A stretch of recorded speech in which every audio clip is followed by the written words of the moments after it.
The Arrows Podcast is brought to you by Triumph Protective Coatings, which is a flooring company specializing in concrete polish, epoxy flooring systems, micro cement, and self leveling concrete. They speak Spanish and they offer awesome customer service. And you could reach them on Instagram, Triumph_coatings. Looking them up on Facebook, Triumph Protective Coatings. You can email them, triumphprotectivecoatings@gmail.com. You can call them or text them at 666-436-4702. And if you use promo code ARROWSUP, you get 15% off on your next flooring project. So reach out to them, and they will take care of all your flooring needs. Arrows Up Podcast. We are back. And we have a Star Wars filled pod, boxing filled pod. David and I, we did in person. These are way better in person. The jokes are better. The chemistry is better. The back and forth is better. Really enjoyed it. Did a deep dive, kind of like on Star Wars. We did just the focus on Anakin. But it was fun conversation, and I hope you enjoy it. David and I, we do boxing at the top. We recorded after the Crawford fight, so we talked about that. Got to Canelo and just what it means for Crawford, who fought at 154. Didn't look like the Crawford we are used to seeing, and we just had questions. That's all. So that's the pod. Hope you enjoy it. Here we go.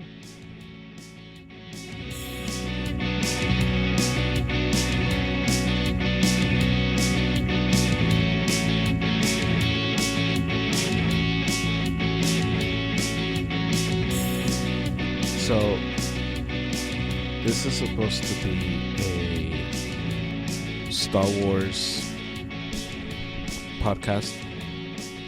Well, not the whole podcast. This episode, at least, is supposed to be a Star Wars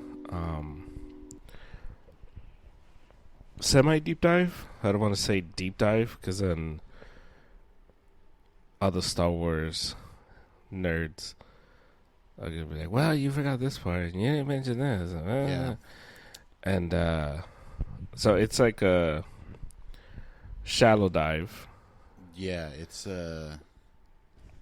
tip of the iceberg. Yeah. Which you've done a little bit before, but I mean, more overview on the films, more so than anything else. Yeah. But I want to start with Crawford. Yes. Because he fought tonight. He didn't. I mean, we weren't able to see like a full fight. We'll have to see it. Right. In the next few days or whatever. But he didn't look impressive. He didn't look like super duper star versus Spence Crawford. Right. He looked like a normal guy at 154. And this is becoming like a trend where these quote-unquote boogeymen, that everybody wants Canelo to fight. And Canelo is put in this position where he's like... He's the guy with the target on his back. Not only that, but if he says, yeah, that guy's not that good, I'm not impressed by that guy. People are like, oh, you're just ducking him. Yeah. And then they fight somebody, and we're like, yeah, maybe this guy isn't that good.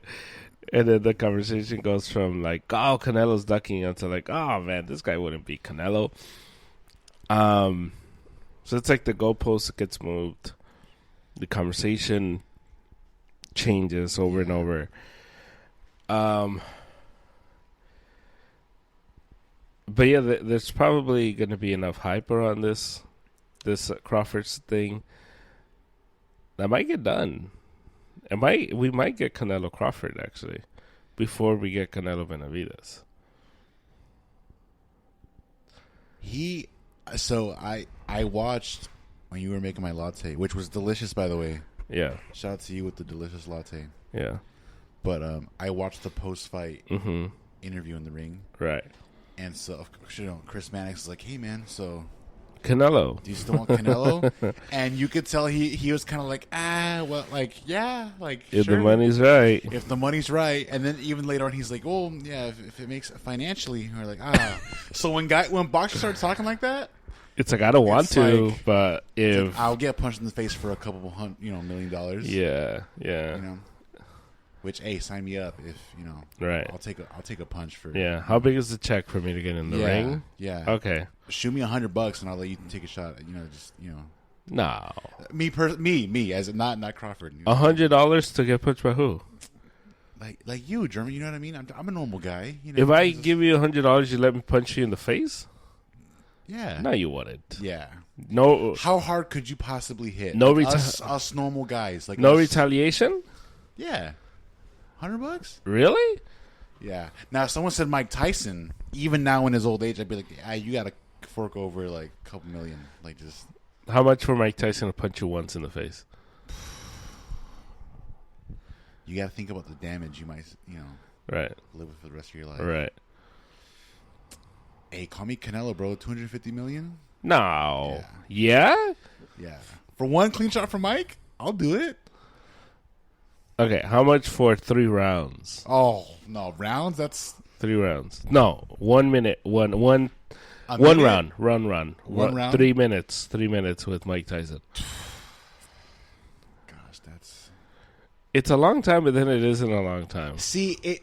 Because he's older. Right, but then, like, also, like, I've thrown a few punches with, like, the mitts, and 3 minutes feels like an eternity. Like, so well, like that's the thing. And that's you don't throw. You go ringing down. Well, moving my feet is, bro. That's even. But that's how you're trained. You get 4 months to train, and all you're doing is. Oh, I get some training. Yeah. With who? Do I get to pick a trainer? Sure. How much, bro? You get 3 months. 3 months to train to fight. Because my strategy would be, I'm not throwing any punches. I'm just rigging. I'm doing the De La bicycle Hoya special. The De La Hoya versus Trinidad. Just running. The last 3-4 rounds. Yeah. I'm just running. Eddie's Landilara. How do you do it? Just running. I mean, it's almost like the Spider-Man, where he's like going and Macho Man's like, you're mine for 3 minutes or whatever. I got you for 3 minutes. Yeah, playtime. That. So, how much? I do it for like $500,000. $500,000, like $500,000. $500,000. I gotta go at least $1 million. Like just okay. You know that's just. If it's more than, because it's 1 round. If it's 2 rounds, I'd go $500,000 per round. That's what I do. Okay. $500,000 per, because it's 3 minutes, and if you get yourself, because you got to take into account Mike is in the best of shape, and even if he gets in the best of shape, right, he's still in his 50s. So yeah, if he catches you, he catches you. Yeah. But you are younger. If you get in better shape, you got to think like a good trainer gets you to like at least shuffle your feet enough. I'm dropping at least 100 pounds. You know what I'm saying? And you're just shuffling your feet. You're shuffling your feet. And the good thing about fighting someone like Mike, because we're normal people, he'd be like, bro, I don't care how much you weigh. Yeah. Like, weigh whatever. So we would lose weight. Right. But we wouldn't be like, oh my, I gotta hit this weight. Like, right. At that point, we're losing weight for our own sake, for safety of being able to move. So you're still eating right. You're still like, it's not like you're training dehydrated and none of that. You're just burning calories and stored fat. Exactly. So you show up 100 pounds lighter, which really, like, I was reading this thing how like when you lose weight, like when you lose weight, it's like you're losing double when it comes to playing sports, because your body. So say like you're 300 pounds, Right. and you're moving at one speed, and you drop 10 pounds. You're moving a lot faster. It may not feel faster, but to your body, it is significant enough. So it's like, Right. in terms of athletics, it's like 2 times.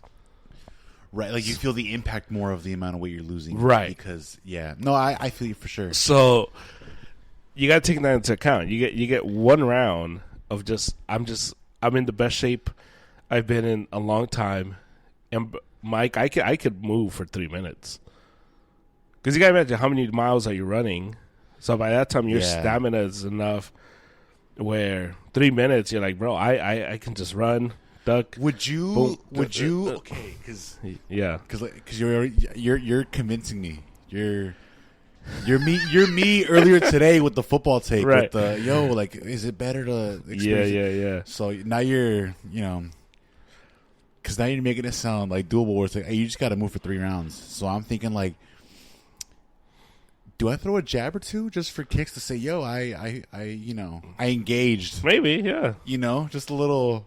Maybe third round special, just kind of like just third round. You hear the 10-second, and you're like, last 10 seconds, I'm gonna go in. I'm throwing a 1-2. I'm throwing the classic and just running, and then hope that he doesn't time it perfectly, and Manny Pacquiao's blast me into oblivion. Yeah, and Mufasa, and just right. No, yeah. When you put it that way, training, because it's different if you're fighting. Okay, an active dude, right? And even no matter how light they are, like you could be like, bro, it don't matter. Fight Tank, it don't matter. Like, nah, he's getting you. Yeah, that's no. So that's where it's different. Like if it's like how much to fight a geriatric, like almost 60-year-old man that once was the baddest man on the planet. Just so it's like how much to fight like Canelo. It'd be like, dude, I'm gonna need like. Give me like 2 years like with 30, a trainer. 30 million. And like just like I need some assurances that I'm gonna be taken care of and my family will be taken care of with someone. Now, whereas if it's Evander Holyfield, at this age, I'm like, oh, you ain't got to pay me. I'll take old boy out. Have you seen him? Did you see him when he tried to fight? Yeah, that one was sad. That one was like, I was like, oh, Evander, like you're like. Mike has different genetics than you. Like you gotta sit this one out. But it's crazy because you would. I'd almost want it in the contract like. You can't hit my head. Oh yeah, we're going. Like you can't hit my face, bro. Like if I'm fighting Canelo, right? Like with headgear, body shots, bro. Body shots, yeah. Because at least if he hits me once in the liver. I was gonna say I'll take a liver shot. It hurts like hell, and I may like just be in a fetal position for like an hour. But just leave me there. Clear out the arena. have the janitors collect my remains, like just whatever's in the ring. I'll get up eventually. Sweep me out with the popcorn and the empty beer cups, like just in the dustpan. So. Yeah, I think a round, I would need like $500,000 per round with old Mike. Yeah, but I'm saying like with Canelo, like I need like the Jake Paul special. Like I need stipulations. I need like right. I need there's no winner or loser. We're wearing headgear. Well, I mean, we all know who no, for sure. But you know what I mean. Like on paper, I'm a man with pride. You gotta like pride. Like. Oh man. So no. It's okay. Like one time I volunteered at an alumni game at East LA College between alumni from Schur High School and Garfield. Mm-hmm. So it was just a bunch of like Uncle Ricos, and no, that's not a dig at them. No, of course. mean, dudes that were once athletes and whatnot. And there was this one guy that was like, he was playing receiver, and they called him Megatron. This dude was like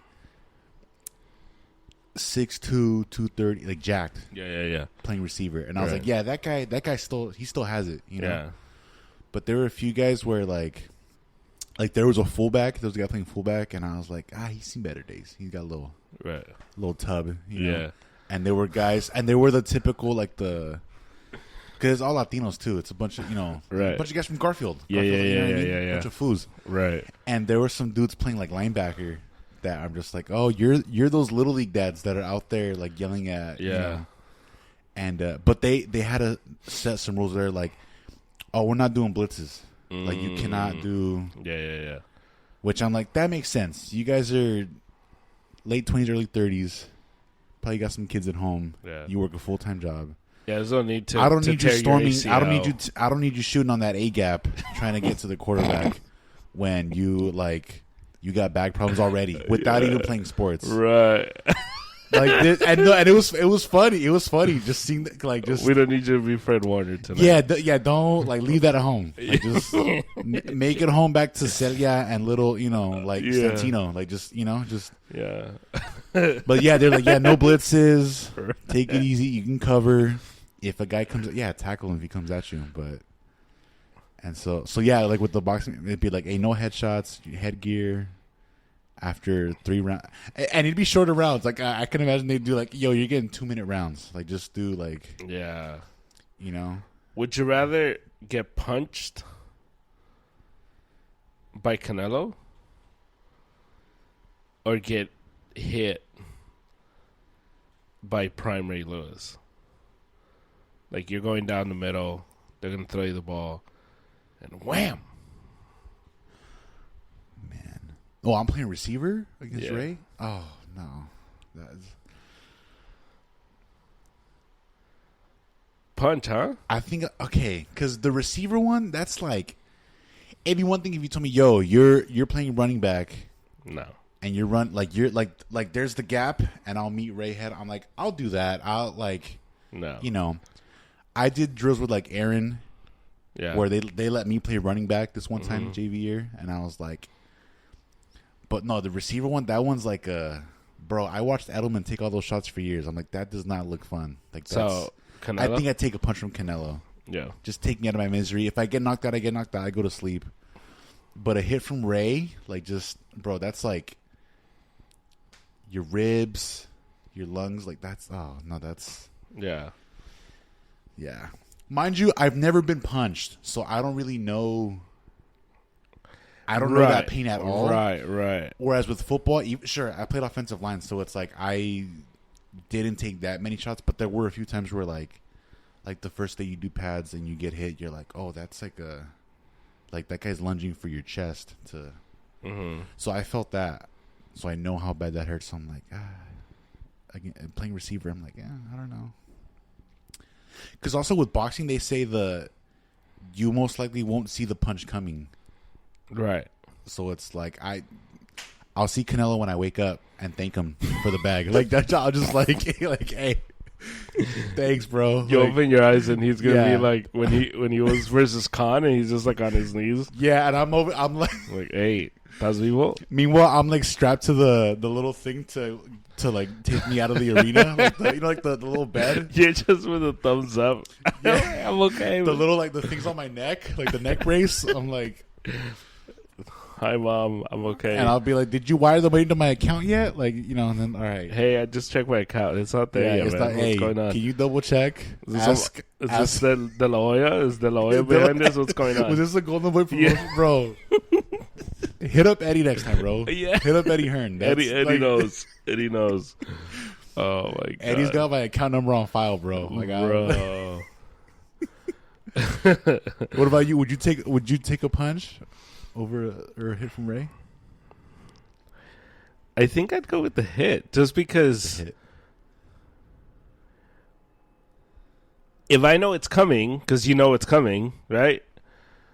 Yeah. Both are coming. You're maybe able to contort your body in a way where it softens the blow. The only problem with that is if you're going down too early, he's going to take your head off. Ray is. Yeah. And that's the problem. So there might be a way where you're like, You get let it. me brace myself for the hit a little And you're bit. like spinning, so maybe he doesn't get a clean shot. Like he hits you, you're gonna get hit, but it's not like a flush. It's not a, Yeah. So maybe you're like spinning somehow, or because it doesn't. You don't have to catch the ball, so maybe you just like you tip it and you just like Right. Yeah. The main thing that I think about is I think George Kittle said this in an interview. But he's like, when I'm recovering after a game, he's like it's like a car accident. And I'm just like, bro, that's a whole body, versus the punch, like it's, so I'm like, right. I know, but it's just one hit. It's not like you're playing a whole football game. Yeah, and you're getting like it's just one hit. I'm just thinking of my spine with a full body hit. Yeah, like my actual. I'm thinking of like Pacquiao. Yeah, and the way he was versus Marquez. Yeah, slumped. And just like his wife's like, is he dead? Is he? Yeah. Like, did he die? Like, what's happening? Like, take the kids away. Take the kids backstage. Yeah, because everybody was like, "What?" But then it was like, he hasn't gotten up. Like, he has not opened his eyes. Like, is he okay? Because he just was just like, he was limp. Boy was limp. Like, boy was asleep. Dude, NyQuil. Did we just? Someone gave him some NyQuil. Like, did we just see a murder?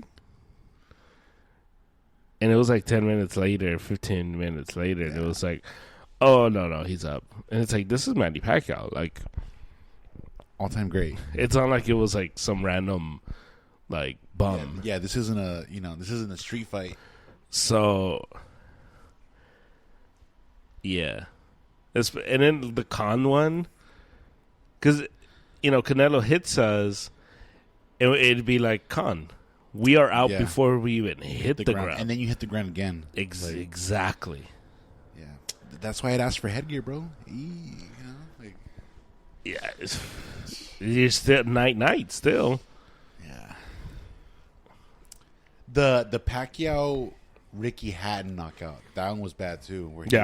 Where he was still awake, but you're like, is he gonna be okay? Like he hit him at a weird angle, like, and it was like, I mean, he's breathing, but is he going to be able to walk? Like, yeah. Yeah. Yeah, those are tough.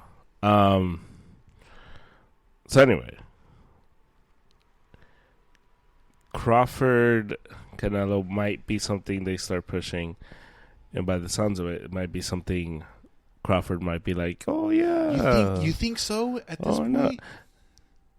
I think the Zone, I think the pay-per-view people will, but it does sound like Crawford, from what I was reading, is on the like, yeah, maybe might be down. He's like, if you like, how much? If you offer me, and it does sound like Canelo is chasing the bag, but not really. Like, I feel like Canelo's like gonna fight. I feel like we're coming very, very close to the retirement of Canelo. Yeah. And because we want to see him fight these different guys that we think like, oh, no, he's still got like a... But I wouldn't be at all surprised he beats Berlanga and he's like, okay, I'm done. I'm good. Thank you. And we're like, oh. Yeah, you think? It just...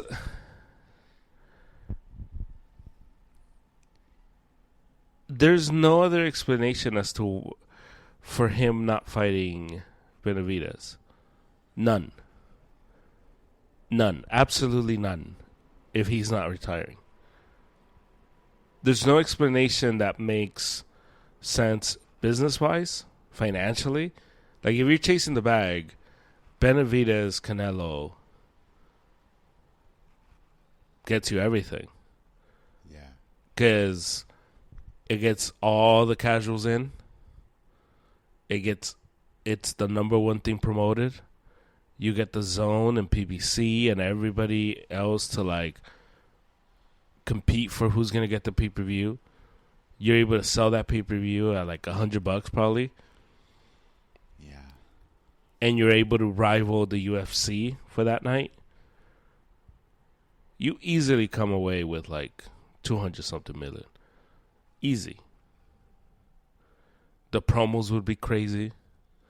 The build up. Canelo calling him like, you're not really Mexican, you're Ecuadorian. Dang. Like you get all of that, and there is no way. There's nothing that makes sense for him choosing Berlanga over Benavides. The Munguia one, we understood it from the Mexico standpoint.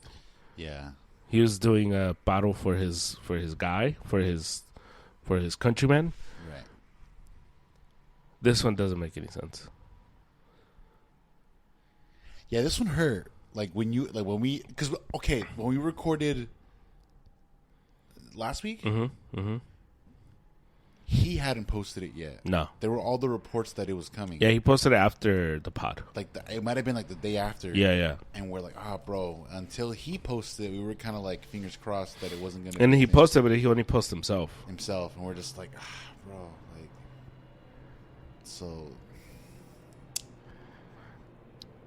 So to me, this smells a lot like retirement.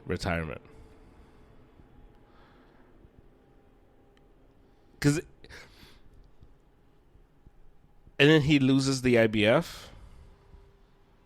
Like, he made a big stink about becoming undisputed, and then he's like, all right, take it.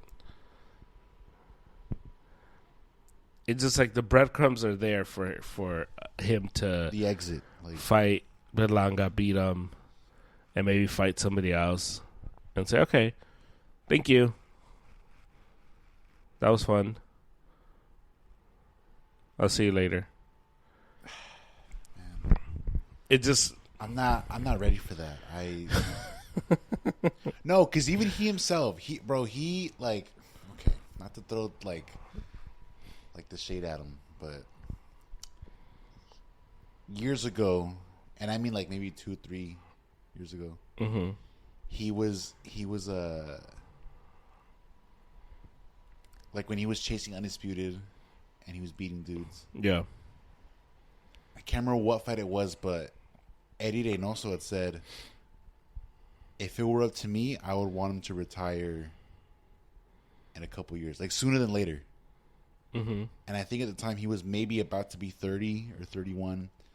And so Eddie was saying I want him to retire in about 4 or 5 years. Mm. And we're there now. Mm-hmm. Whereas Canelo at that time back then was saying, I could still go for another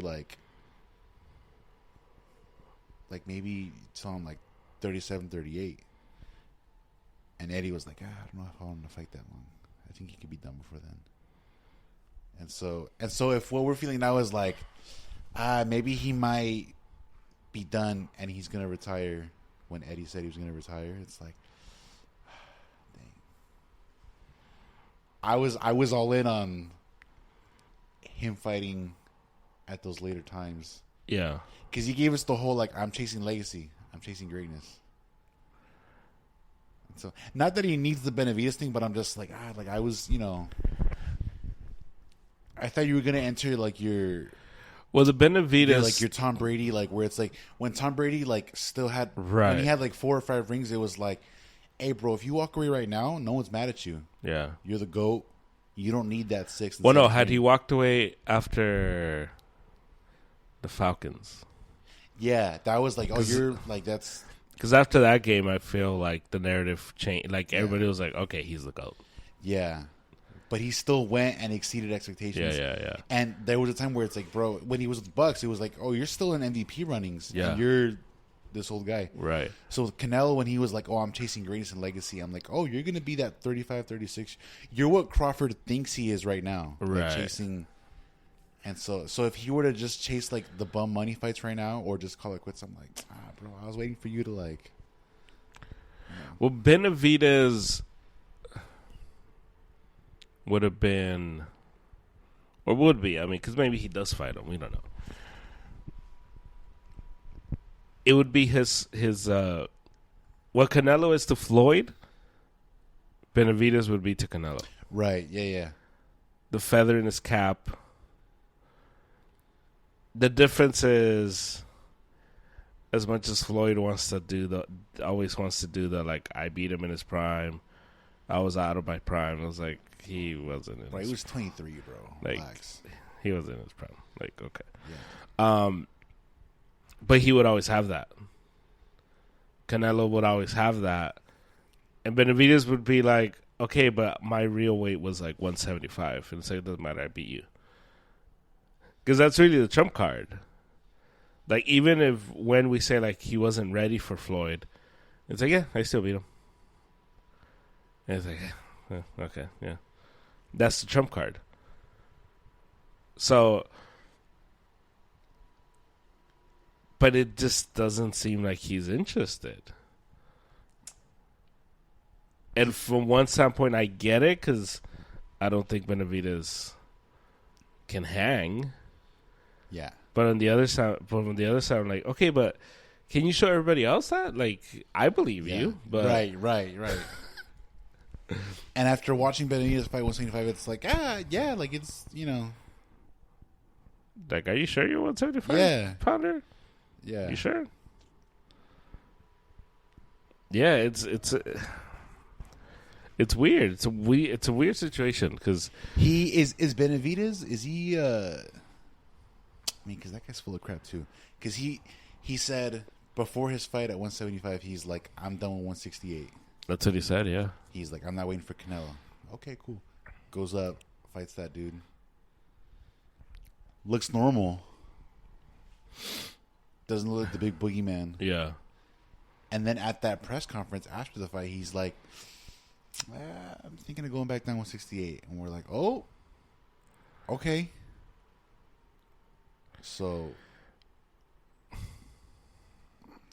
you don't think Canelo is maybe waiting for him to do a couple fights at 175 and get comfy at that weight, and then if once his body adjusts, and whose body?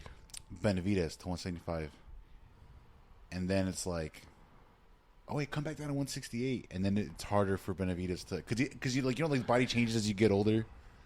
See, but that'd be a bad move for Canelo. It would, but it's like that could be soon. That could be Canelo. Benavidez could fight one more time, 175. I know, but that at the end of this year, and we could get. I'm talking myself into it. We can get Benavidez and Canelo in May. If he fights one more time at. See, but that's cheap. Is it cheap though? That's cheap. Is it? Yeah. Yeah. Because Benavidez is a young buck. He can handle it. That's cheap. That's cheap. And then, like I said, that's one of those. When the Canelo haters come out, it's one of those like, yeah, how do can't even defend that? I don't care at this point. That's where they can, yeah. Or like I said with you wouldn't want to see that in May. I wouldn't want to see it like that. I wouldn't want to like. I wouldn't want to see it like that. There's no honor in that. Well, he's already fought at 175. I know, but if he fights say he fights two more times at 175, and the second half of the fight, he looks like, oh, okay, like he looks better, and the third one, it's like, oh, okay, like he's hitting his stride at 175. Yeah, and then Canelo's like, all right, I'll fight you now, 168, come on. That'd be super whack. That'd be super lame. Because like you had him on 168. You were under the same promotions. You had him. You could have made this fight, and you kind of waited on purpose for this. I don't care at this point. Well, I'm just saying. Because also, then Canelo does get older too. So then, if this happens next year, we're talking about a 35-year-old. I know, but if we're going to tax Floyd for fighting a young Canelo, we have to tax Canelo for fighting a dehydrated Benavidez. We have to. Is it really weight drain though? Because he's fought at Yeah. this weight. Yes. What are you talking No, about? we're not discussing a catch weight below 168. We're talking about a weight. Still, but when you're already swimming in those waters and you're kind of like cemented in those waters, yeah, it's different. Like but I'm surprised Benavidez can even make 168 right now. I'm surprised because you see him and you're like, dude, like you look like sick. Yeah. So, yeah, man, I wouldn't want. I would obviously I would watch it, but See, that's what I'm saying. You're saying all this now, all this honor talk. I wouldn't all this- respect it. I wouldn't respect it. I wouldn't. Oh. I would watch it. I'd root for him, but I'd be like, yeah, that kind of sucked, dude. Like that sucked. Yeah. Come on. I just want to see the fight. I'm like Okay. Apollo Creed and Rocky 2. Look, whatever gets him in the ring, bro. Like, just both of them. That's it. Yeah, I don't. I think I don't think that's happening. Hey, Benavidez could come down and get that IBF belt, and then, like I said, boom, 2-time undisputed. See, but I don't think middleweight. Canelo's interested in Undisputed anymore. Why give up that belt? Doesn't make any sense. To set himself up to be 2-time undisputed. Yeah, but we know what that is. That wouldn't be a real 2-time Undisputed. Yeah, what? How would it not? Okay, sure. Come on. Come on, what are you talking Come about? on. You gotta take off your Canelo hat, bro. Dude, hey. What'd you put in that latte, bro? Bro, take it off for a little bit, bro. What's going on? Yeah, so we'll see. We'll see what happens because the aftermath of this Crawford fight. This all feels pretty lackluster. Seeing Bud at... Yeah, because if this had been a fight at 160 and he looks okay, but he wins a fight, then it's like, all right, it's like maybe it's within the realm of possibility that it's an interesting fight. Yeah. But this being one division above welterweight, And it's like, and you still have to go two more. and two divisions. more, and it's like, that's a lot of meat, bro. That's a lot of it's a lot of beef. Mm-hmm. You know. So Yeah. if Israel was able to, make your eyes swell up a little bit, what do you think Canelo's gonna do to those shoulders, bro, or those ribs? Yeah. So We'll see. We shall see. Star Wars. yes, Now, I watched the films. Was it 7? 7 films? 6? you watched the original trilogy and the prequel trilogy, and then you watched Rogue One. Yes, So you 7. watched 7. Yes. 7 films. My previous stance on Star Wars was that it was You're like, this is lame. It's kid yeah, stuff. boring. We had Aaron, who had threatened to want to fight me. Yeah. Haven't seen him since. What up? Just saying. He knows where I live.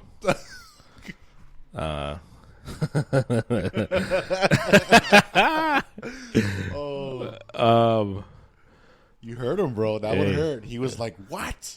Hey, bro. Yeah. Well, I'm here, bro. Hey, I got mics.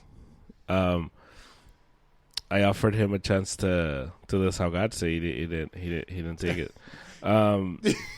Hey, bro. you're the Green Goblin in Spider. You're like, I offered you friendship, and you spat in my face. Yeah, You know, bro. Like, But but you watched them, so you watched you know, them, went through them. I enjoyed the Force talk. That was a Yes. lot of fun. I enjoy the power struggle stuff, the political stuff. All that Yes. stuff was like really good. Yes. I enjoyed the belief in something bigger than yourself Yes. on both ends, because typically the modern day movie is like the good guys believe in hope, the bad guys don't believe in anything. the good guys believe in peace, and the other guys just want like anarchy. And in this, it was the good guys believe in the power of the Force, but like the rules to keep the Force, to keep order, to keep balance. Right. There's also the aspect of like discipline. Yeah. Self-control. Right. Meditation. Not being self-centered. Right. Not being driven by your emotions. And making decisions when you're in a peaceful state. Mm-hmm. And you're thinking clearly. Yeah. Passive, as right. it says. Detached. Yes. But on the bad guys, they believed in something bigger than themselves too, for the sake of controlling, setting up things the way they are. And so it's almost like but it was not even an anarchy world, but more so on the evil empire, you got the sense of like true expression, true individualism. Yeah. Of who you are, right. expressing your feelings, living out your feelings. Using those feelings. Using them for, and so even in that, there is this like respect for what's higher. So that part was like super interesting because you don't see that you saw it kind of like with the Avengers with Thanos. Yeah, no, for sure. Where he had like a reason, but it's rare when you get someone there's a reason behind their evil. It's typically just that's what's cool about some of these like the villains nowadays. Like they're just so. I mean, villains in general, right? Because even like we've talked about, like Tywin Lannister, Game of Thrones, right?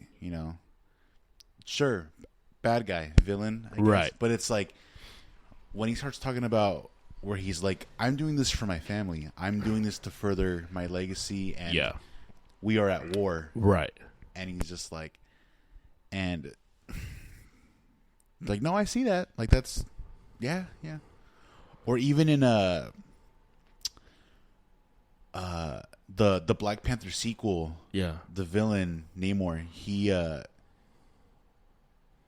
was looking out for his people because they lived like underwater, and they were the surface world was unaware of their existence. Yeah, and so because of the Black Panther's actions in the previous movie, they had now been discovered, and so he had told the Wakandans, he's like, we want to be left alone. And he was like, do not expose me even further to the rest of the world. I want peace for my people, and just leave me out of this. Right.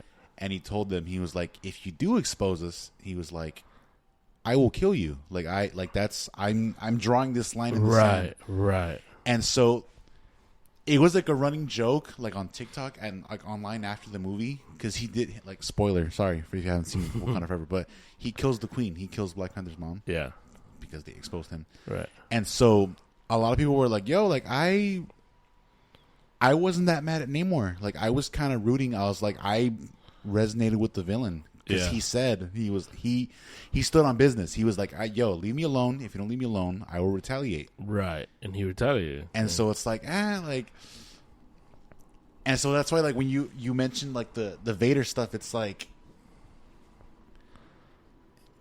it's the opposite side of the same coin. Right. Where it's like there's a bigger picture, but they have a different way of going about it. Yeah. And it's very Magneto and Professor X. Yes, because those guys, like the creator of those guys, he was like, I based them on MLK and Malcolm X, who I didn't know. Yeah. So I can see that now. Professor Xavier's like, he's like, I advocate for mutants, but I want peace. Yeah. And whereas Magneto was the more militaristic, he's like, I advocate for mutants, and I kind of want to kill the rest of you guys just because you guys have been like dicks to us. Yeah. You know? Right. And it's like, I can't be too mad at that, honestly. Right. Like, that's like the that one meme where it's like, I don't condone what you're doing, but I understand it. Right. I'm like, Right. you know. Yeah. And so, and they're friends. Like in the comics, like they were friends before they became enemies. Right. And so, and what the dark side uses in Star Wars, it's always like, they always, like, because you said like true expression, self expression, and they always say like, no, bro, if you have these feelings, if you have like anger, like, you can use those. Yeah. Those are, and that's like a thing we talk about nowadays, when, especially like us as guys, right? Mm-hmm. There's this whole element of like masking how you feel, right? I guess. Yeah. And now these people are like, no, man, if you're angry, like you're angry, like you can acknowledge it. Yeah. Maybe don't always act on those and let it consume you, but it's like, if you're like upset about something, like, say it. Yeah. That needs to be addressed. That needs to be. And so, yeah. So with the dark side guys, it's like, hey, man, if you have anger and hate, you're like, use that. Yeah. You know. And they're both. How do I say this? They have their pros and cons to get to the end goal of like being like a powerful force wielder, I guess. Yeah. You know, because even in the Acolyte, that show, there's a scene where the main boogeyman, the Sith Lord. Sorry, again, spoilers. Sorry if you haven't seen the Acolyte. I mean, watch it or not, but yeah. The Sith Lord makes himself known, and he approaches this group of Jedi in one of the scenes, and he pushes everyone back with the Force, like all the Jedi. Yeah, and they're all like blown away. They're all like, And when he appears, and they felt his presence through the Force and his abilities, they were like, "Oh my god! Like this guy is strong," And so they were completely unaware of someone being able to like access that kind of power at that point. And it's like, oh, well, like that's one of the pros of being a dark side guy. You get that instant gratification, right? You're tapping into power instantly. Whereas like the Jedi, it's not. You got to do the slow burn to get there, Yeah. But they were so shook when he appeared and he used his abilities, and they're just like, oh, like who is this? What is that over there? Yeah. Yeah, and there's also there's an animated series, it's called Star Wars Rebels, and it takes place in between, right before and during episodes 4 and 5. Okay. And the characters, they're not in the OG movies, right? But they're Jedi. One of them's a Jedi. One of them is a Jedi that was a Padawan during the events of Episode 3. So if you remember in Episode 3, when they execute Order 66. Yeah. He was a kid, and he was with his master when the clones turned. And he watched his master get gunned down by the clones. And the last thing his master told him was like, run, save yourself. So he ran away. He was not fully trained. He was like, I want to say like 13, 14. Yeah. So he ran away. He hid for decades. And once he got older, he was with the rebellion, and then he had a Padawan. He had this young kid. But in the show, there's an episode where they run into Vader for the first time, like the Vader, and they're just in awe because they can feel his presence from far away. They're like, "Oh my god, this guy is an evil being," and he basks in the hatred and anger that us Jedi do not want to acknowledge, and so there's a scene where they're escaping from him. They engaged in battle with him. Vader was destroying them. I can't remember how it happens, but someone blows up some the droids, the AT walkers, the big ones, right? And they fall on Vader. So they're thinking, "Yay, we killed him! He's done. He's crushed. He's a bug." Yeah. And so they're walking away, and then they hear the noise of metal crunching and being lifted, and Vader lifts the giant thing off of himself. Yeah. And they're just like, whoa, he tapped into so much hatred and anger, right, to muster up that kind of strength. Yeah. And they're just like, what is that?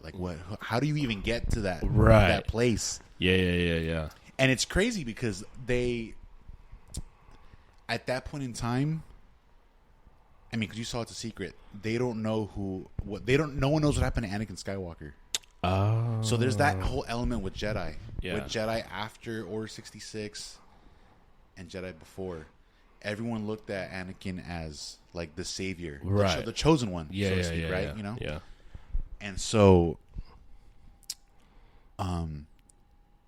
the Force is interesting in the sense that if you know someone, like say you and me, say we're both Jedi, Mm-hmm. and we're around each other or in the vicinity.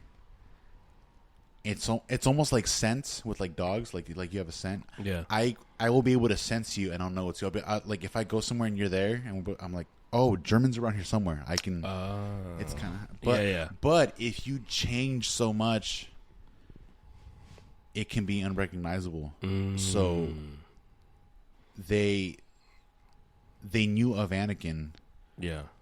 But they don't recognize Vader because there's that whole duality with Vader and Anakin. Right. So even man, I don't know if you know this character yet, but Ahsoka. So she was a character in some of the animated shows, and she was Anakin's Padawan during the events of the Clone Wars. Okay. Yeah, and so she was very close with Anakin, right?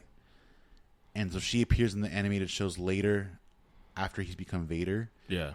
And she senses Vader's presence, and because she was close to Anakin, she's like, I sense something familiar, but I don't want to believe like what I'm feeling. She recognizes that it's Anakin, but she's almost like, it can't be. Yo, it might be Anakin, but that can't be. The guy I knew was like a kind, compassionate, loving, a Jedi, right? And this guy is like, you're some twisted, And so they meet eventually. They have a whole thing, and it's sad because, like I said, she sensed him, but she's like, there's no way you're the guy that I knew. Like that's and it's so sad. Yeah, and that's like where the whole like you get consumed by the hatred thing comes in play. And even with Anakin himself, like there's a comic where he's already Vader. No one knows he's Anakin. Well, especially so like the Emperor obviously knows. Do you remember Grand Moff Tarkin? He was the head honcho guy on the Death Star, the old guy with the gray hair. Yes. Okay, so Tarkin knew Anakin during the Clone Wars. He was like a part of the Galactic Senate, the army. So he knew who Anakin was, and after the events of Episode 3, I want to say he had suspicions that Vader was Anakin. He's like, I think I know who you are under that suit. I'm not sure, but I have a hunch. Yeah. And so the clones, the other officers, they don't know.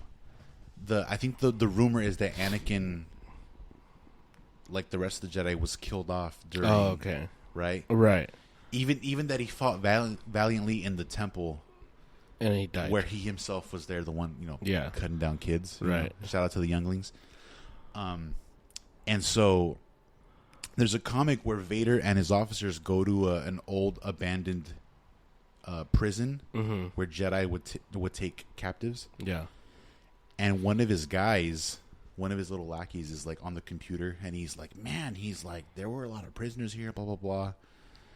And a name keeps popping up. He's like, I guess this guy, Anakin Skywalker, captured all these guys, these criminals, and had them locked up. This guy must have been a badass. This guy,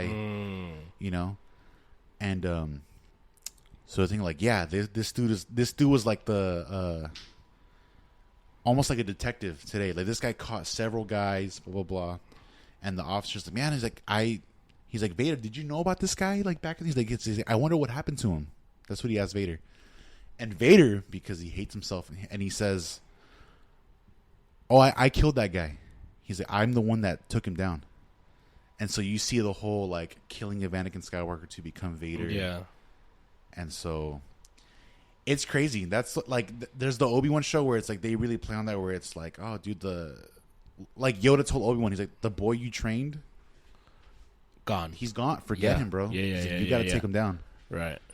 And so So what did it mean then when Darth Vader kills the Sith Lord and then Luke looks up and he sees Yoda, Obi-Wan, and Darth Vader?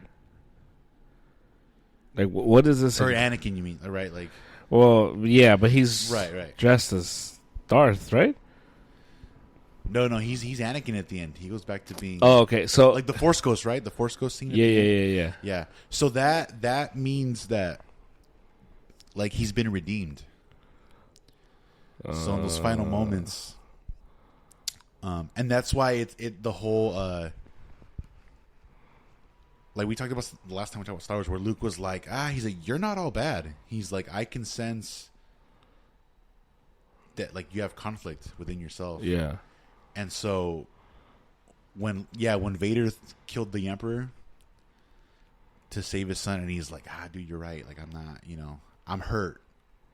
And so him becoming Force means he's redeemed. So Return of the Jedi, that's like, oh, Anakin is back. Like, yeah.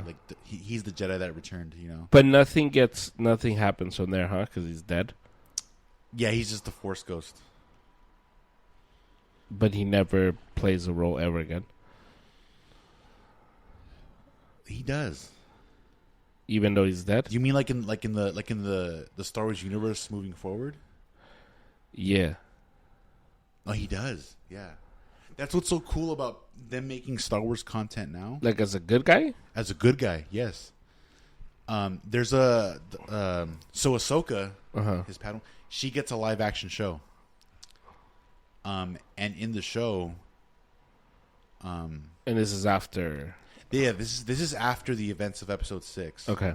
Right, the Emperor is gone. Yeah. And,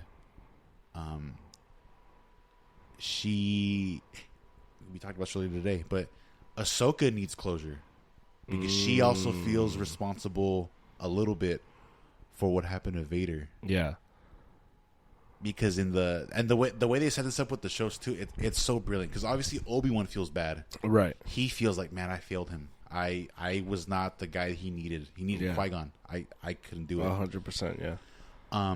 Ahsoka, from the opposite end, was the mentee, not the mentor, but she feels responsible because, in a sense, she was like, man, if I had been there for Anakin through these trials and tribulations, he was like, maybe he might not have turned out to be that murderous guy, Yeah.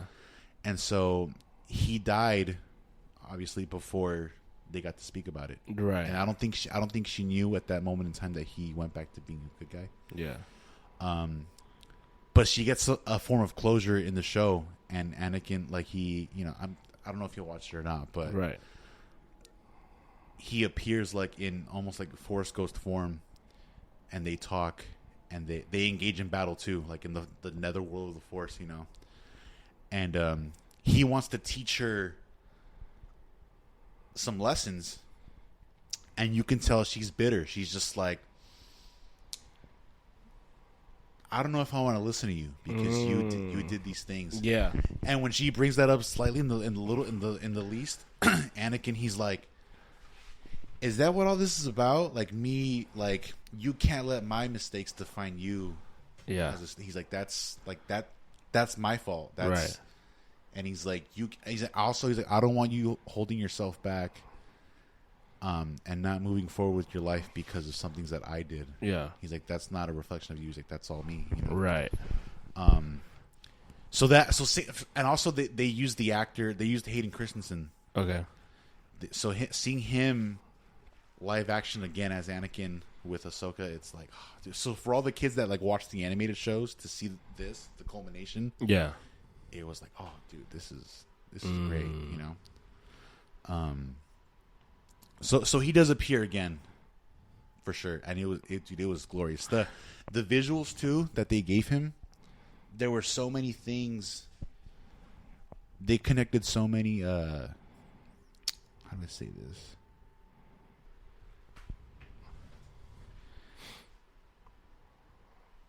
they connected so many shows together with like certain visuals where it's like, oh, that's from this show and that's from that show, and so you're like, oh, that's so cool, dude.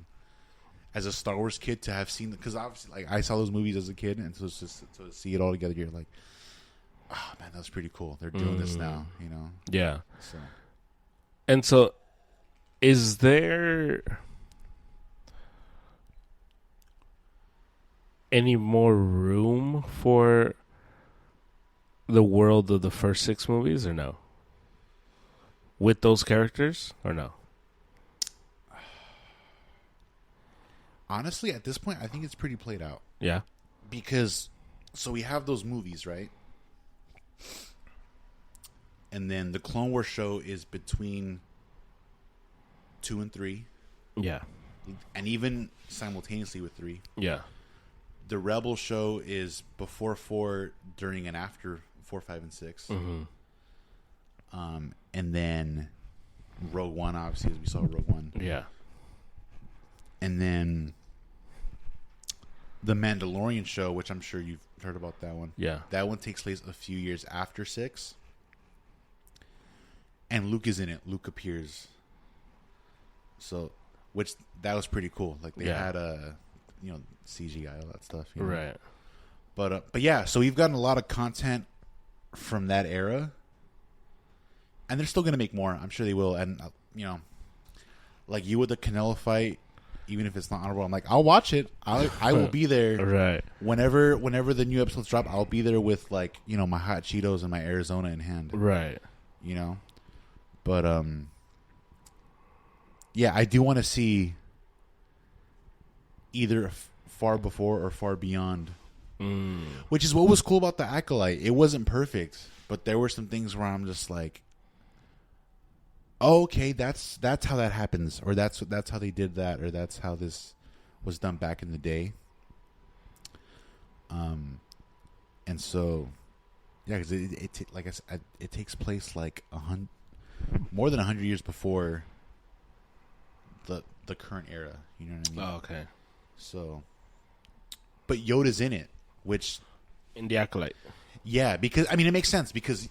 You heard Yoda tell Luke, he's like, oh, I've trained Jedi for like 800 something years. Yeah. So when the Acolyte released like their timeline of like when it takes place, I'm like, oh, that's fine. Yoda's got to be at least like, what, 650 years old? Right. In this show? So yeah. I'm like, yeah, he's still old. Yeah, like checks out. Yeah. So that's cool. And they're also discussing making movies with,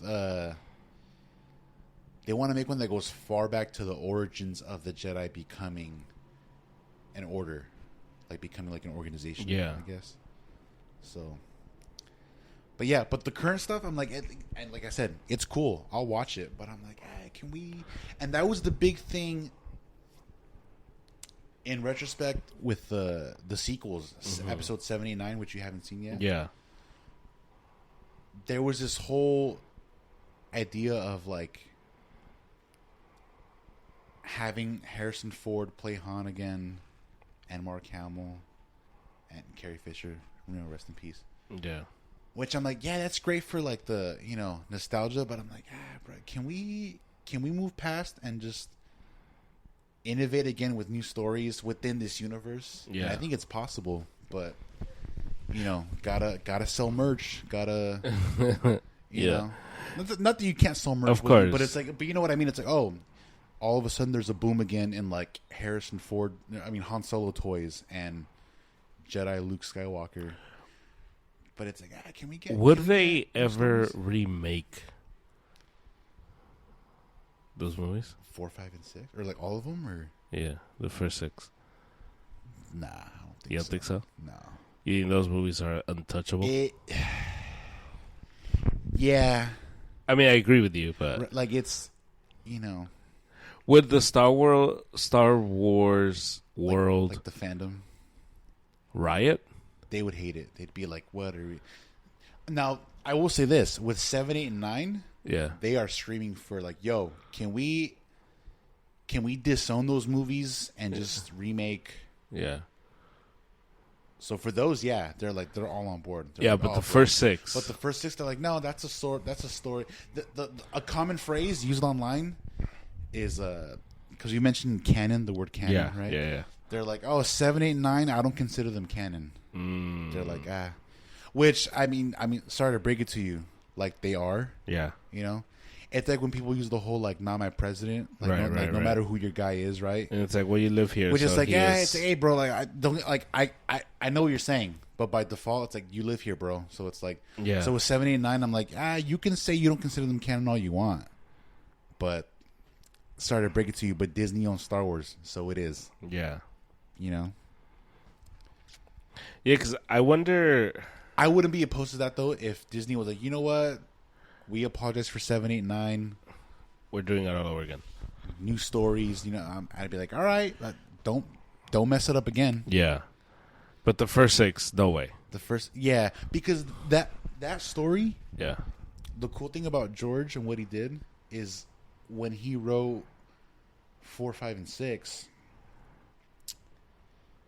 When he made 1, 2, and 3, you have a landing area. Yeah. You know where the story goes. Right. So he had that as like he went bowling with those little puffy pads. Yeah. It's like, oh, when I make 1, 2, and 3, I just got to get to 4. Right.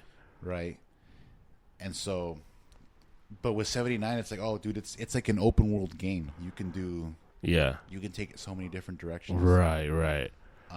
Which I think would be cool. I'm like, yeah, dude, let's just do it. You know. Yeah. So, but those 6, it's like that, and that's the, it's like the Skywalker saga. It's the rise and fall of Anakin. You see Luke, and something that someone once said too, where 4, 5, and 6, you see Vader as like this douche, this this prick. Yeah.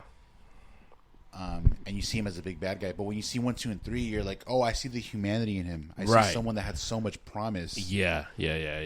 Like I said, who was a loving, compassionate guy who cared about his friends. And you see how it went the lies and the manipulation and the holding him back. Yes. And you noticed it too. I love that when you watched 1. You were like, oh, dude, Anakin's dope. You're like, I'm all in on Anakin. Like, this guy is like, you know, not to be like blasphemous, but like, oh, like Space Jesus. Like, he's the guy they're counting on, you know? Yeah. And Qui-Gon too. You're like, yo, Qui-Gon. You're like, Qui-Gon is him, bro. Qui-Gon is that guy. Right. And then in 2, you're like, this dude's got some like trauma issues, like, you know, like the mommy issues. The lust. Yeah. It's like, did you guys think it was a good idea to send him to that beautiful planet with that beautiful senator? And he's like, what, 17, 18? Yeah. Like, come on, bro. Yeah. I saw a meme where someone was like, because like Mace Windu like hates on him, you know? And they're like, yeah, we're going to send this young hormonal dude to this planet with this hot chick. Yeah, we just got to hope he makes the right choice and he'll be fine. And you're like, what? You know, so. Right. But yeah, but then you were like, once you saw that he was reckless, disobedient, and you were like, bro, I'm out on this guy. This guy's like. Yeah. But then with Obi-Wan 2, you were like, this guy wasn't really a. Yeah, he sucked. Yeah. But again, like that's why, okay, if you remember when you were first watching episode 1, I mentioned that one of the songs, the score, the soundtrack, was named Duel of the Fates. Yeah. And so, Dave Filoni, a couple years ago, which he's the guy like now in charge of Star Wars. Yeah. He's awesome. He was like, it's called the Duel of the Fates because the battle is for Anakin's soul, like his outcome in life. And so even though Obi-Wan killed Darth Maul, we lost Qui-Gon, and Qui-Gon was the guy that Anakin needed to grow up and be a sound Jedi, to be that guy. And so he's like, yeah, Obi-Wan was not ready for that task. He's also, and this, Qui-Gon was hip to the whole, what's the word for it? Because you asked once, you said, how did they not sense Palpatine there? Like, he's right under their noses. Oh, right. How did the Jedi miss this? Right? Yeah. And I mentioned him like, oh, it's a combination of like the dark side that you can shroud yourself, you can conceal yourself. And at that time, that the Jedi were so disconnected from the Force, like they weren't meant to meditating. Some of them did meditate, but it's like you're not even into. Yeah, they weren't strengthening themselves. Right. They sense. just became like political, like militaristic, like lapdogs. Right. And so, but Qui-Gon was different in the sense that he's like, no, he's like, I listen to the Force itself. Forget the code. Because obviously there's a Jedi code. Yeah. And Obi-Wan told him, he's like, if you would just stick to the code, you'd be on the council. And Qui-Gon's like, I don't want to be on the council. He's like, it's like it'd almost be like, bro, like the Holy Spirit, like I did, like right. And it's like, I can't just listen to this piece of paper, like yeah. And so Qui-Gon was on that, and that's why he was looked down upon, because the Jedi had strayed so far from that, from just meditating and being in tune with what the Force wants you to do. Yeah. So he represents that. Qui-Gon kind of represents the free thinking. Yeah. And Obi-Wan he represents the more traditional, that flawed system that the Jedi have. So he's the poster boy for like, yo, bro, don't acknowledge your feelings. Yeah. Follow the rules. And in turn, so do Mace and Yoda. Yoda realizes the error of his ways right at the end of episode 2. So when the Clone War starts and they have that army, at the end of the movie, he's just like, the dark side is shrouding this whole thing. Something is off. Yeah. And at that point, it's too late. Right. The Emperor already has his claws in Anakin. He's already telling him, hey, bro, you're special. Yeah. And that's why after the duel between Yoda and Palpatine, and the senator picks him up in that little flying car, he says, I failed. I need to go into exile. He realized it too late.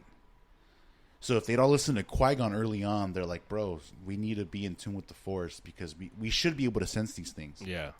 If we're actually doing our job. Right. And so the fact that Obi-Wan was the guy that trained Anakin, he's like, oh, so we're going to throw this guy to the, at the time, underqualified, unprepared, the greenest Jedi Master. Like, yeah. Also, Obi-Wan was kind of like, he almost like flunked out. Like there's a comic where he was a Padawan, right? He was a kid. Yeah. And all the Padawans train with Yoda at some point when they're little. Right. That's why in the movies, in the 4, 5, and 6, that's why Obi-Wan was able to tell Luke, go to Yoda, he trained me. So he trained him when he was little, yeah, right? Because everyone was. Right. He was like, there's a comic where he'd been trained by Yoda, and you reach a certain point when you're a Padawan where you have to be chosen by a Jedi Master to be taken on as like the one-on-one student, right? Okay. And I think no one wanted Obi-Wan. They're just like, this guy's kind of like, I don't know if he's meant to be a Jedi. Right. It's almost like you're at the police academy and you're like, I mean, you're here, but if you don't pass these final tests, like, you're not going to be a cop, bro. Like, that's just, And so I always think of like Julian Edelman, where it's like, yeah, you made it to Kent State, you're quarterback, but it's like, are you good enough to make the NFL? I don't know. Someone has to take a chance on you. And Qui-Gon, I think Qui-Gon didn't want him at first. He's kind of like, I don't know if this, again, the two clashes of the mentalities. Qui-Gon being a free thinker and Obi-Wan being the total like blue Boy Scout for the Jedi. Qui-Gon's like, I don't know. And they clash in episode 1 too, right? Where Obi-Wan says, oh, Yoda says I should do this, this, and this. And Qui-Gon's like, you could also do this, this, and this at the same time. Yeah. Those aren't mutually exclusive. You can look to the future and be mindful, but you can also be present now. Right. And focus on what the Force is telling you now. Yeah. So, yeah, and so I think they go on a mission, Qui-Gon and Obi-Wan, and it ends up working out. And Qui-Gon's like, all right, I'll take him on. I'll see if, I'll see if we can work out. And that's why, and if you think about it, Obi-Wan was pretty old even though he was still a Padawan with Qui-Gon. Yeah, You know I what I did mean? notice that. He's got to be like in his early 20s. Right, he's like a grown dude. And he's still, you know. So in the movie when they mentioned I'm ready for the trials, yeah. after you become a Padawan, you take the trials and then you become a Jedi Knight. Right? Yeah. And then so it's Padawan, Jedi Knight. After you become a Jedi Knight, you can become a master. Mm-hmm. So you can be a Jedi Knight and still have a Padawan, which is how Anakin ends up with Ahsoka. But yeah, so with Obi-Wan, it's like, bro, you like barely made the cut to be a Jedi. Yeah. And you promised Qui-Gon you'd take care of this kid who he's kind of a basket case. Yeah. Like, he's too much for you. And so, yeah, you're too much for him. Like, Qui-Gon would have been able to be, like, I'm seasoned. And also Qui-Gon trained with Count Dooku. Yeah. Which Count Dooku was also, like, another free thinker, kind of like, you know, he's like, I don't know if I believe all this Jedi stuff anymore, you know? Yeah. And so you saw it, that recipe. Obi-Wan's his teacher. He's not fit for the job. Right. He can show him that traditional Jedi way, but it's like, I don't know if that's what this guy needs. Mm-hmm. And then you also have Palpatine whispering sweet nothings into his ear at the same time. He's like, bro, you don't need Jedi instruction. You're already powerful as is. Right. Screw those guys, bro. And you're like, do we need to tell him he's all powerful if he's like 17 and has a giant ego and you know, is reckless, doesn't listen? Yeah. I don't know, bro. So yeah, they were very interesting and a very good watch once I was able to pay attention, you know? Yeah. And I think when I first saw them, I don't know if it was like I was too young and all I saw was like spaceships and I was like sci-fi. Like yeah. Yeah. And maybe that's what it was, but this time like literally, maybe I was old enough to. You can appreciate some of these story, things. You can appreciate, like, because you said it, like, with these concepts, you're like, oh, like, there's a power struggle. Right. Socio-political aspects. Yeah. Mentorship, discipleship. Right. You mentioned the discipleship in 4, 5, and 6. Yeah. And Yoda with the constant, Luke, you're failing. You're a schmuck, dude. Yeah. And also, all those lines hit harder because when he tells Luke, he's like, dude, you're too reckless. You're angry. And he's like, you're just like your dad. Yeah. And seeing 1, 2, and 3, you're like, hey, bro, your dad was a mess. Your dad was a badass, but your dad was a mess too. Yeah. Like, and so, you know, and in the animated shows, the Clone Wars, when you see Anakin, like you get that same vibe. Like, he's a great warrior. Great fighter. Yeah. But he is a loose cannon. He's a hotshot. He does get results, but you're like, at what cost, bro? I think you killed those guys over there in order to get the information you needed to, like, advance in the war. Yeah. Because during the war, like, they become, I'm sure you saw in 3, it's General Kenobi. So, so Obi-Wan's a general. Yeah. And then it's, like, Captain Skywalker. Yeah. So, and if you remember in 2... Mace Windu said, we are not soldiers. Right. We're keepers of the peace. We are not supposed to be. And so that's another thing with, like, Palpatine pulling the puppet strings. He's like, I'm going to take these guys out of their element. I'm going to make them militaristic. I'm going to make them lapdogs for my government as I'm seeing fit. Yeah. When they should be meditating to try to find me. Yeah. They should be honed in. Right. And at that point, it's too late. They're so worried about fighting enemies that aren't even there, like the Separatists, those guys. And you're like, and you gotta hand it to Palpatine, like this. Oh guy, yeah, he's a mastermind. Yeah, and even in one of the things, and I'm about to like piss a lot of people off, but in the sequels in 7, 8, and 9, in Episode 8, I think I mentioned it last Star Wars talk, but that's an episode where Luke is a very bitter, jaded old man. Okay. And he kind of like takes shots at the Jedi. Yeah. And when he presents his points, I'm like, you're not wrong. Because the main character, Rey, she wants to be trained to be a Jedi. She's like, I want to be like this benevolent, you know, like hero, warrior, you know? Yeah. And Luke is like, he's like, bro, the legacy of the Jedi is it's failure. He's like, and he says at the height of their power, like think about it, they're a part of the government, right? They have the Jedi Order, they have their council, they delegate things, they have Yoda, the Grand Master, all these guys. They were taken down by one guy, Palpatine alone. All he had to do was, manipulate Anakin, turn him against them. Yeah. At that point, they're like, their heads are so far up their own asses that they don't even know what's going on, and they just imploded like from the inside, right? Right. And so, that's Luke's whole thing. He's like, those guys failed, and he's like, and me myself, when I became a Jedi, in 4, 5, and 6, he was like, I was alone, and he talks about how after he took down the Emperor and the Empire and all that stuff, he was like, I became like a legend.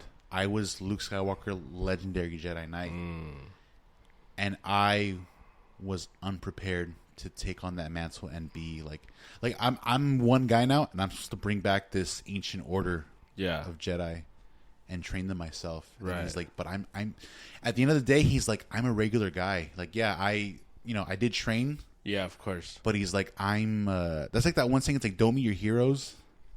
And it's like, dude, I'm not as impressive as you think I am.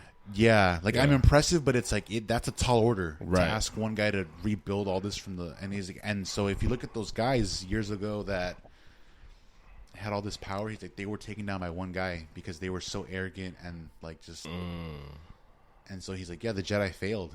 Yeah, and he was like, and me myself, he's like, I'm also a product of that dogmatic system, and so he's like, I don't really want to partake in. Yeah. And so he detached himself from the Force. Like, he cut himself off. He's like, I don't want to sense things. I don't want to, And so, and I like that. When I saw that in the movie, I was like, yeah, this makes sense, bro. I was like,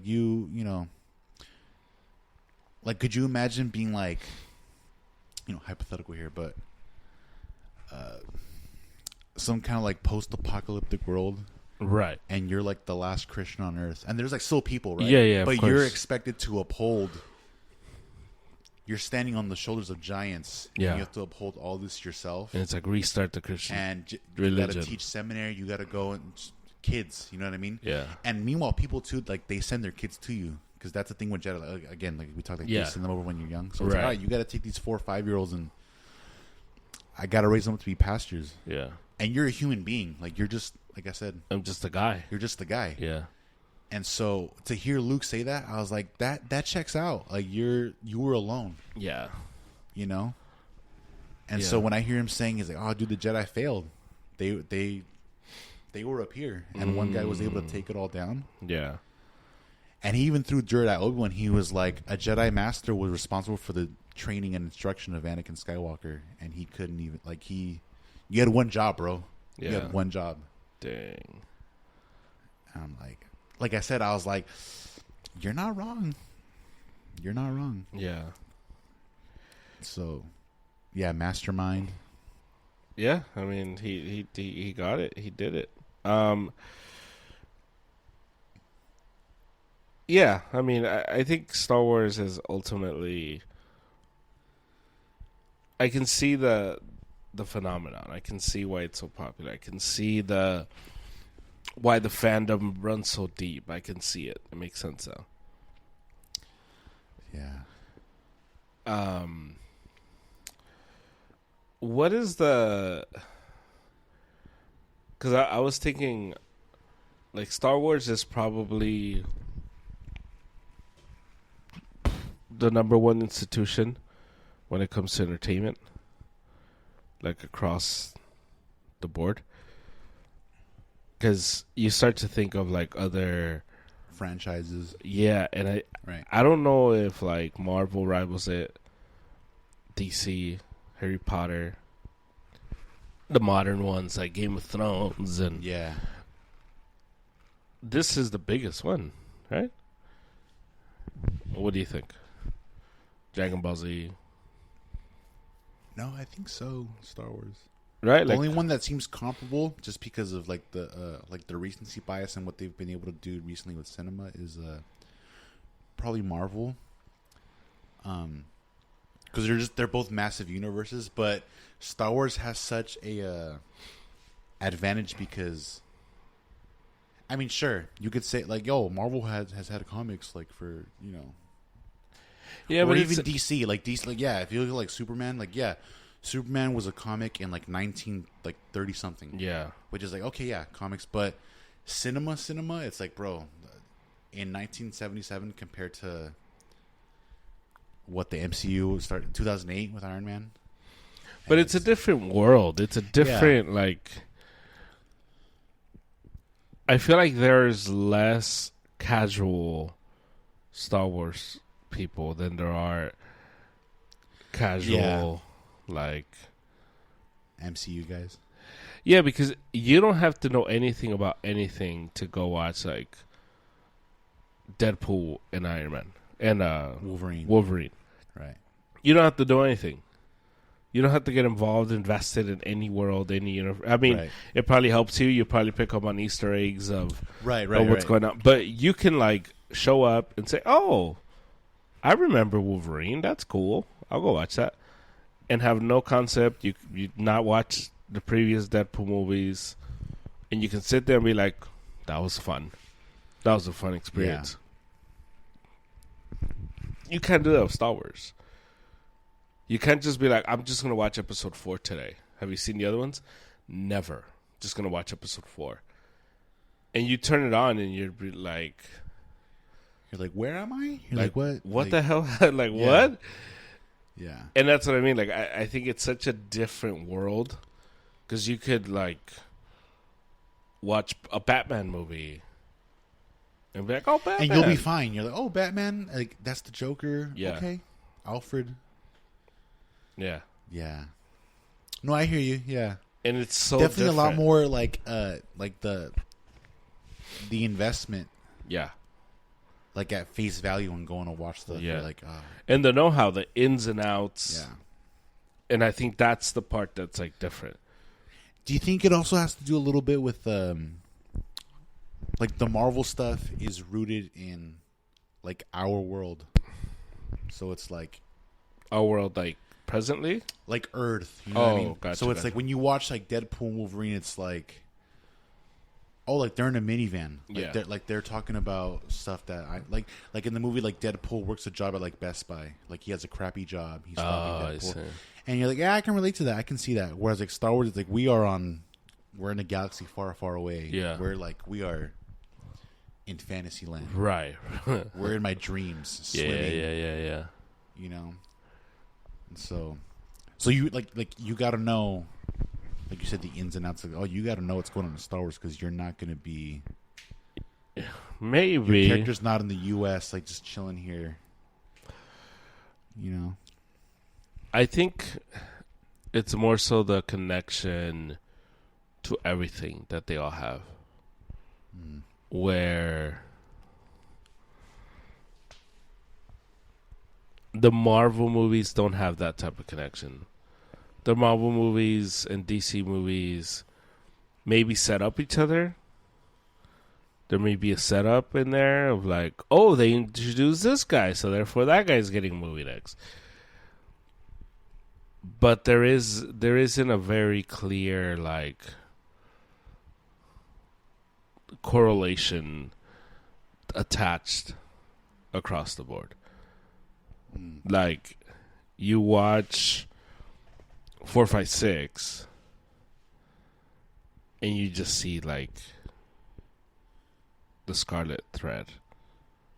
Like it's linear. Like it's like okay. You watch like 1 and 3, and it's like this like connection, this undeniable connection of like of what ties it all together, and you don't really get that with the MCU. Yeah, because it's more like it can be ambiguous with the timeline because you'll watch movies that come out and it's more like, coincidence. Like, they just so happen to be there. Oh my god! Right. And it's like, wait, when does the movie take place again? Did this happen before this or that? And you're like, I need to do research and find an article online to see where this ties into the other ones. Where Star Wars is very much linear and it connects, and it's like a very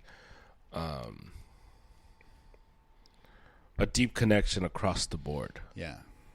And you don't get that with MCU. Yeah, comics. With the yeah. And I think it's why Star Wars is so, why if you're a fan of it, like a fan, you have to be all in. You have to care, because you get swept by the wayside real fast. You get lost real quick if you're not involved and active and watching all these things. So it's a whole different requirement to be a Star Wars fan than it is to be a fan of any other franchise, I think. Yeah. For that same reason. And I think it makes it, and also the history, like the cinematic history. The films have been around so long, and to this day, the first 6 are still a part of everything else. Yeah. Where if you watch the new Marvel movies, it's like Tobey Maguire's Spider-Man never existed. He's in a different, he's different. Yeah. And the other guy, his Spider-Man didn't exist. And you watch Christian Bale's Batman, and his Batman existed in another timeline to universe. Ben Affleck's. Right. And so it's almost like it's almost not as even as united. And even when they brought them all together, the Spider-Man. Yeah, it's even that wasn't as united because it's different.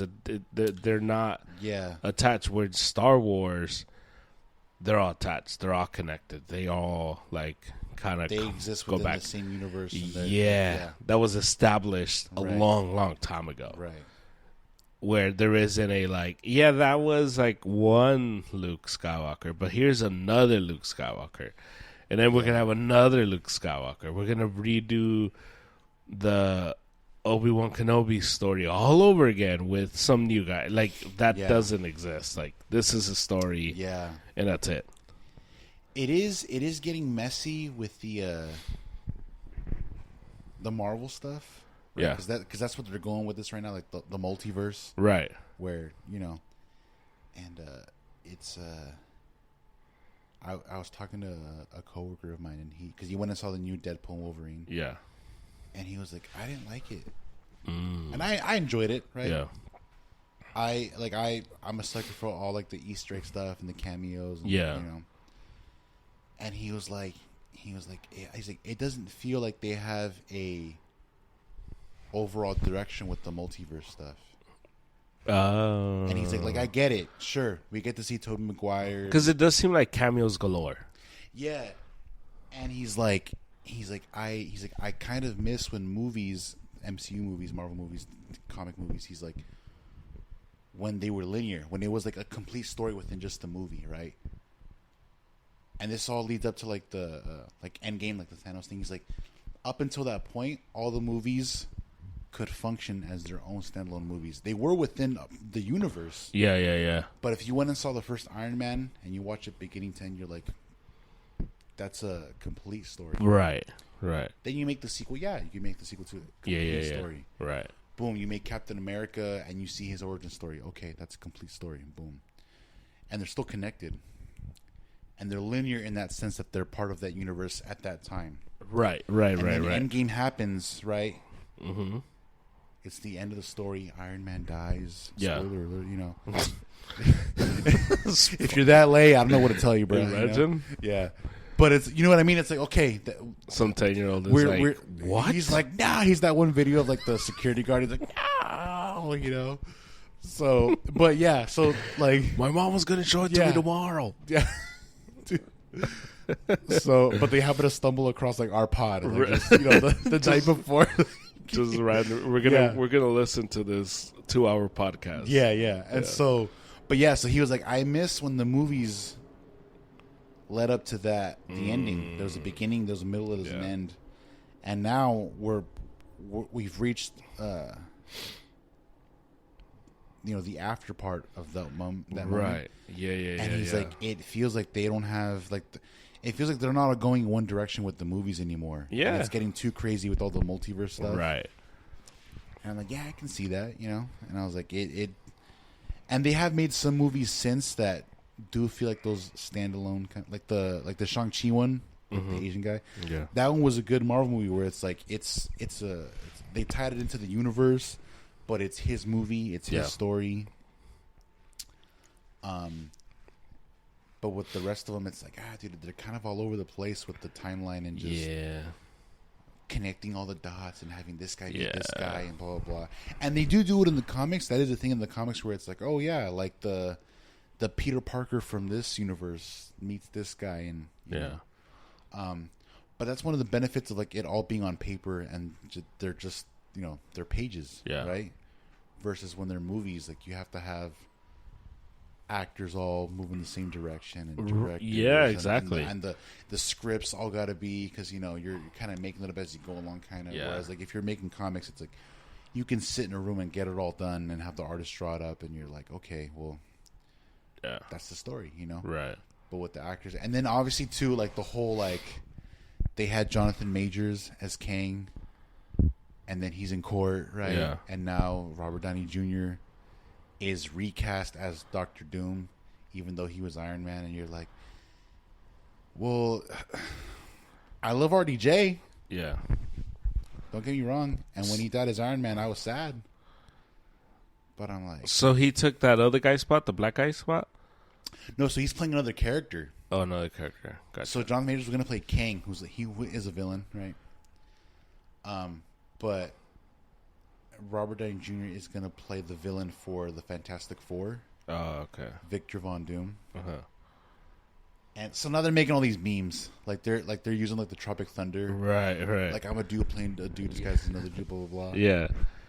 And it's like, and like like we said, great actor. Yeah. We loved him as Iron Man. And when I saw that announcement, I was like, oh, that's cool. I was like, I wonder how they'll pull it off. Yeah. But the more I think about it, I'm just like, we couldn't get another guy to play this other guy that's also in the universe. Yeah. Same universe as Tony Stark. And right. So the Fantastic Four are on in the same universe as well? Well, now they are, right? Now that they have the multiverse thing, they can just whip up... you know what I mean? Because even in one of the other movies, the Doctor Strange movies, they had John Krasinski play Mr. Fantastic in another universe, and we got to see him. So Jim got to play Reed Richards. Yeah, and it was cool. It worked, right? Him being in another universe, it's like, oh, I could see that. He's a scientist guy, right? And he has these powers. Yeah, I can see it. But yeah, having RDJ play Victor Von Doom or just Dr. Doom, because there's a comic where, because all these guys that are the same character in different universes, they're called variants, right? So you have our Tony Stark from the movies, and then a Tony Stark in another dimension is a variant, right? So there's a comic, where Tony Stark becomes Dr. Doom. Tony Stark becomes a villain. He becomes the bad guy. So people are trying to spin the angle of like, oh, well, RDJ is going to play the Tony Stark variant of Dr. Doom. But Dr. Doom does have a backstory. His main backstory is Victor Von Doom, who's a guy who is a scientist. He's from a fictional European country called like Latveria. He's like Romani, like is it Gypsy? I don't want to butcher that, but so Victor Von Doom is Dr. Doom, but there's a comic where there's a variant of Tony Stark that becomes the bad guy, Dr. Doom. And so they're like, oh, that's what they're going to do. They're going to have a variant of Tony Stark play, since we have the multiverse, since we can do whatever we want now. Right. And it's like my coworker said, it's like, is this the direction where we're going? Is this going to be the thing? all to give RDJ the $80 million bag to play a new character. Right. And it's like, bro, I shed real tears for you when you died as Iron Man. Yeah. You're gonna do that to me? You're gonna bring yourself back. All right, cool. So it's messy. It's very messy. Yeah. And yeah. So we'll see how it goes. So yeah. So now that RDJ is the new Doctor Doom. Yeah. They're gonna have so Pedro Pascal, he's gonna play a Mr. Fantastic. He's gonna play one of the Fantastic Four. And I think Vanessa Kirby, she's playing Sue Storm, like the Invisible Woman. Yeah. So they're bringing a whole new Fantastic Four. Right. As, Yeah. And in this Deadpool movie, which this one, sorry, spoiler, because it is a new movie. It just came out, last week, I guess. Right. There is a cameo with Chris Evans. So Chris Evans played Captain America. Yeah, but he also was like the fire guy. He was Johnny Storm. Okay. In another universe. In another timeline where we had the Fantastic Four movies. Yeah. So in this movie, in this Deadpool movie, we see Chris Evans playing Johnny Storm from those Fantastic Four movies because we have the multiverse. Yeah. Right? And so you get that. And so that's how they make it all work. It's like, we can have Tobey Maguire play Spider-Man again because he's a Spider-Man from another universe. The universe that we know from the Sam Raimi movies, That's super annoying. Well, it's cool to see the first time, but when it becomes the only thing that, like, you have going on, it becomes a plot device. Yeah. And it's like, well, is the story actually good? Does it fit the story? Right. Is it needed? Yeah. Does it actually... It's like the kiss like with Rhaenyra and Mysaria in House of the Dragon. It's like, I don't know if I needed that. I don't know if that was like just necessary for the story. Like, this doesn't save the crappy episode I just saw. Right. It's like, and it's like, it's one thing if like, I can see that because this character was struggling with this, right. and this, and it's like, okay, I can see that. Yeah. But it came so out of left field where I'm just like, so with the multiverse, it's like, are we just having cameos for the sake of having cameos and throwing these actors like the bag to have them on the movie? Right. Is the story actually good? Did we need that in the story? Yeah. And so yeah. So I see it. I'm like, all right, let's Yeah, let's see where it goes. And if not, then let's get back to just making these like solid stories and connecting them to be, a universe. And the thing is, like, I don't blame them because they've built such an empire with the MCU, where it started in 2008, and here we are in 2024, and it's like, we're still going. You guys are still going strong. People are still going to watch these movies. You're amassing all this cachet with fans. Right. And it's like, at some point, you might see like a clean break where you're like, let's start over, just for the sake of making movies again. And that's what was cool about and we reviewed this movie, but like Robert Pattinson's Batman, right? Like having him as a standalone Batman. It's like, that's cool. It's like, we could do that. That's totally fine. Right. Give me a compelling Batman movie where you don't have to worry about bunching him up with Superman. Right. At least not without the proper build-up to do it. If you have a standalone movie for Batman, I'm like, that's great. I'll watch it. And we're getting a new Superman movie. Like, they're making a new one. There's a new Superman. So I'm like, all right, cool. I'll watch that. Let's see it. Give me a good story. Beginning, middle, end. Yeah. Character development. Right. But it's like, multiverse, cameos. It's like it gets old after a while. It is cool. It's cool for the couple seconds that I see, Chris Evans is Johnny Storm. Yeah. But then what? But then it's like, okay, where are we going? Yeah. So, well, yeah, that was fun. Yeah. Star Wars is cool. Thumbs up. Aaron, you don't have to fight me. Yeah. You got lucky. And I'm kidding, obviously. Do you have a second final thought? A second final thought. Yeah.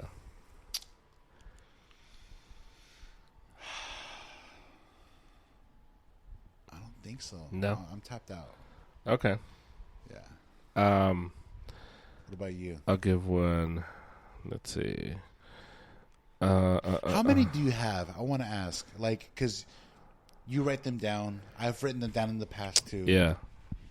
And even Angel, where you at with your final thought, bro? We were waiting for you. What happened? Yeah. But see, he said you're rolling down. But, like, because I have, in my notes, I have a list of, like, the past final thoughts. Yeah.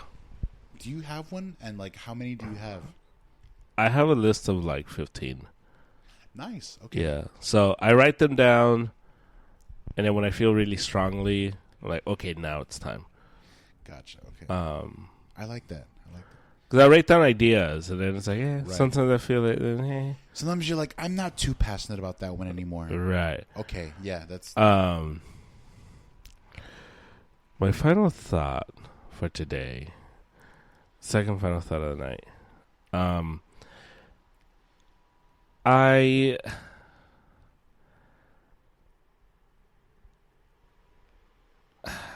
See, I'm trying to be... I was going to say a really personal one, and I don't know if I want to say that one.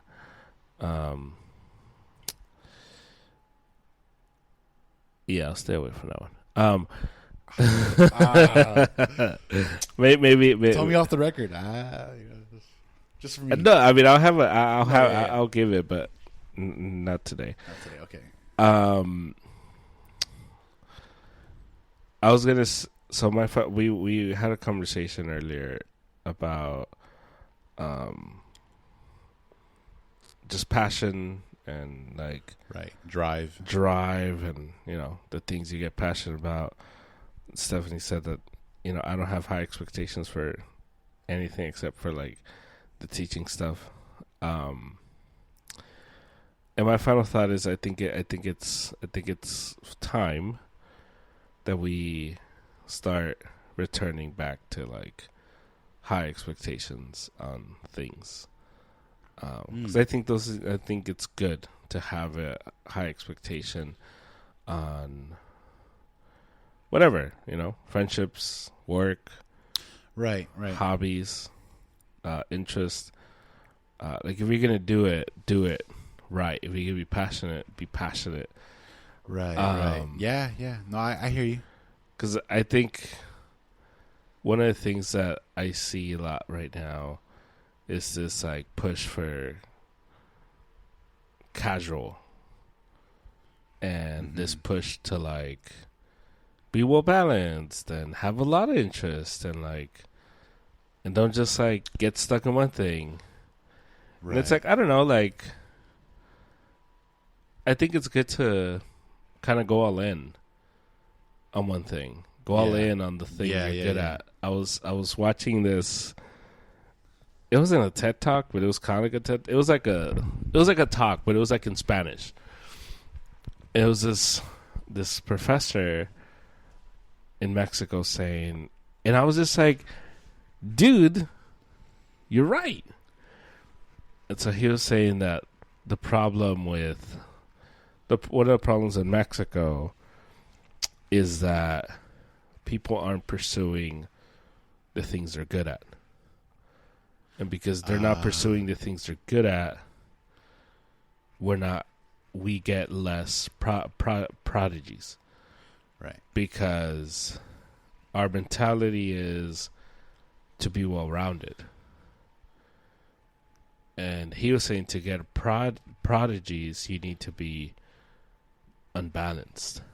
Which sounds like off, but it makes sense. So he was saying if you have a kid and this kid is 7 years old and he gets an A in English or literature, I guess, because it wouldn't be English if you're in Mexico. Right, yeah. Spanish. In literature. Yeah. And you get this kid who's like amazing in literature at 7. Incredible. Writes well, reads well, just like incredible. But he gets a D in history or in something. math. Yeah, math. Yeah. the thing people do is, we gotta get him a math teacher. He's fine in English or language, literature. We need to fix his math. And you say, no. Get him a tutor for literature. Invest in his literature. Because you could have, like, the next Hemingway. Right. But he mentioned, like, some Mexican, like, right. writer. The next Hemingway on your hands. But we'll never discover the next Hemingway because we're forcing the next Hemingways to do math and to go from a D student to a C student in math thinking this is better for this kid. When the reality, what's better for this kid is for this kid to be all in on literature, which he's amazing at. And I was like,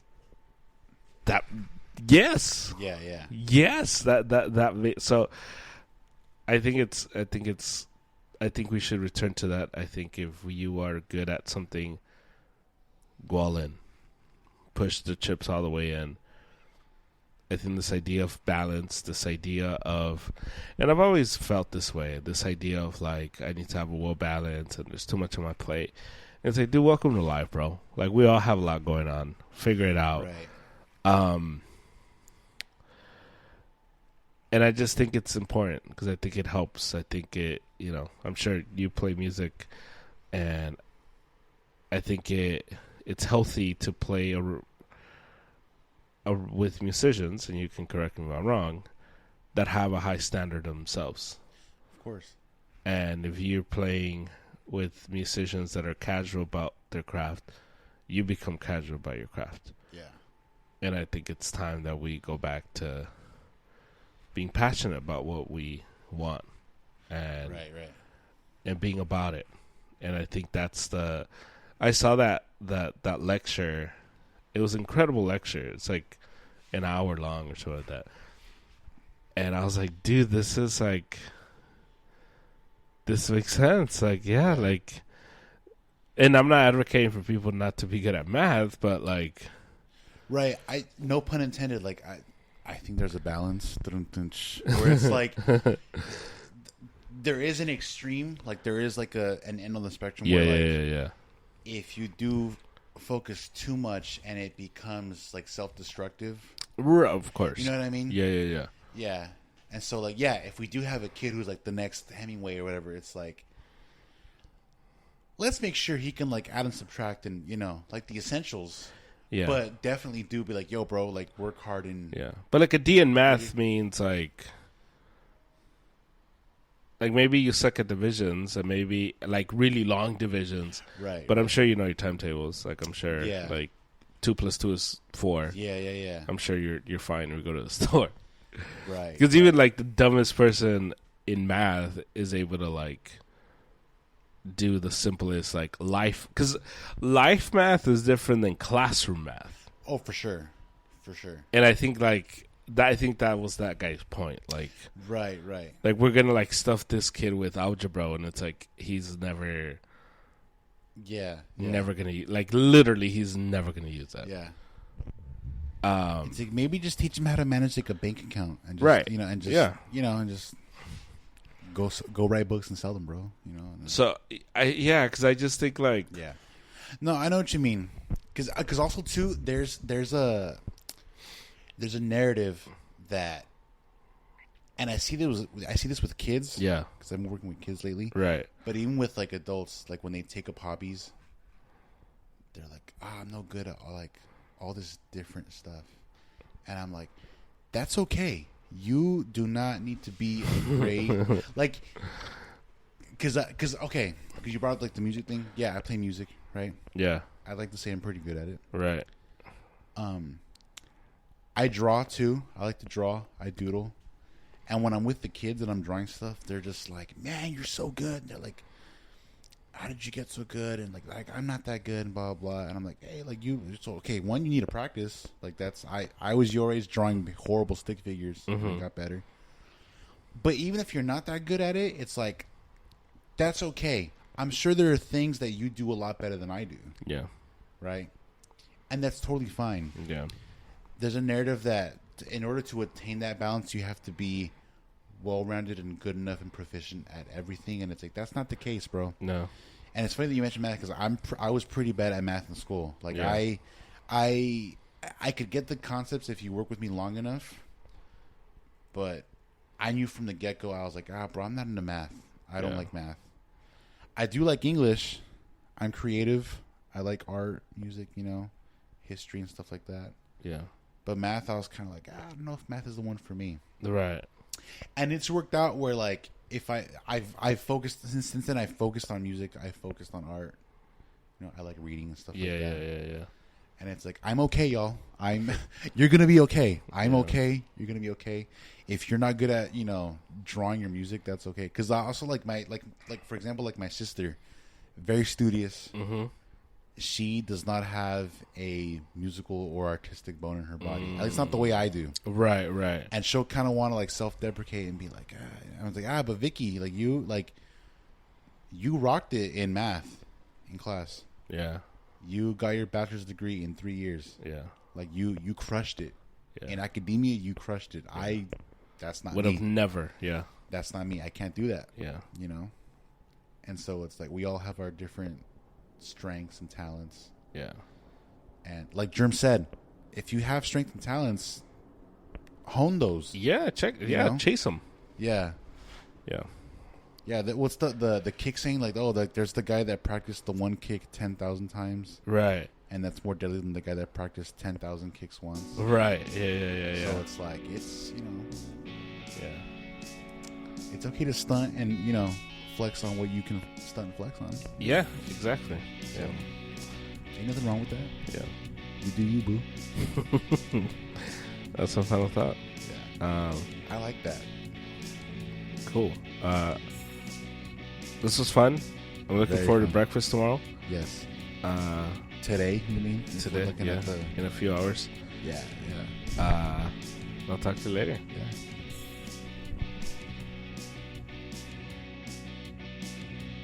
The Arizona Podcast was brought to you by Triumph Protective Coatings. You can find Triumph Protective Coatings on Instagram, Triumph_coatings. You can call them or text them 626-436-4702. They offer awesome customer service and they do amazing work. So reach out to them for your next project, and if you use promo code ARROWSUP, you get 15% off your next order. So reach out to them. They'll take care of you. Triumph Protective Coatings. That's the pod. Thank you to Angel. Thank you to Triumph. Thank you to David. I'll talk to you again on Tuesday. And the Harry Pod is coming on Thursday, so keep an eye out for that one on Thursday. And yeah, hopefully you're enjoying the Olympics. Hopefully you're enjoying the summer. You live in LA, it's kind of hot. Hopefully you're enjoying that. And I'll talk to you on Tuesday. And Arrows of Podcast, anywhere your pods, please rate, review, subscribe. And Instagram, Arrows Up. YouTube channel, Arrows Up. I'll talk to you later.